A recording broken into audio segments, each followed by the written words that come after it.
با زیاد شدن شبهه و سر و صداها درباره عاملان حمله به مجمع کنسرتی کراکو سیتی هال، خبرنگاران رادیو آزادی با سراغ دو تنی رفتند که مقامات روسیه آنها را در لحظه های اول حادثه گمانبر اعلان کرد، اما آنها از صحبت با رسانه ها خودداری کردند. اینجا ما در دهه صناعتی جماعت زالیزری ناحیه جلالدین برخی ولایت ختلان قرار داریم. دهه‌ای که نام دو ساکن آن در لحظه های اولین حمله به تالار کنسرتی کراکو سیتی هال مسکو در رسانه ها داغ شد. مقامات روسیه در لحظه های اولین اعلام کردند که این دو ساکن در این حمله گمانبر هستند. رواجالدین اسمانوف و محمد رسول نصرالدینوف. ما تلاش کردیم که با این دو ساکن صحبت کنیم که چرا مقامات در لحظه های اولین انگشت اتهام بالای اینها اشاره کردند، اما تلاش های ما برای صحبت بی نتیجه انجام یافت.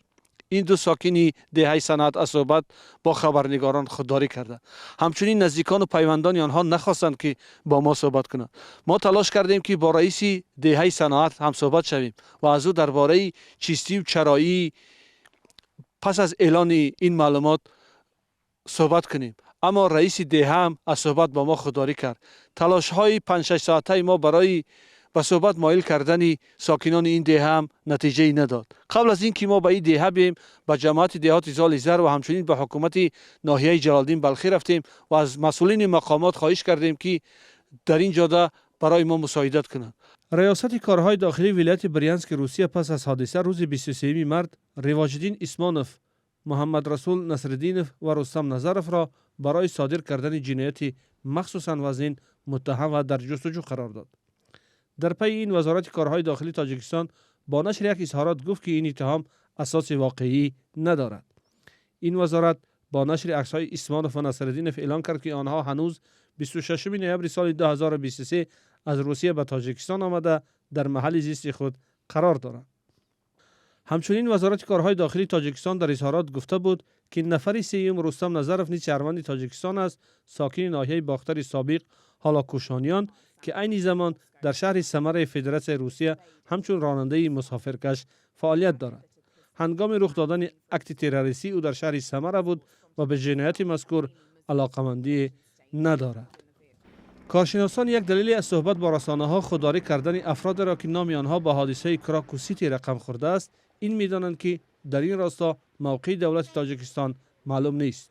یک نکته مهم دیگر این است که مثلا موقع دولت معلوم نبود، نهادهای دولت معلوم نبود و معلوم بودن نهادهای دولت جرأت میبخشید هم به جامعه هم به اونهایی که با واسطه یا بی واسطه مثلا به قضیه ربط داشتند و همین چیز احساس نکردن. یعنی بار دیگر اثبات شد که مثلا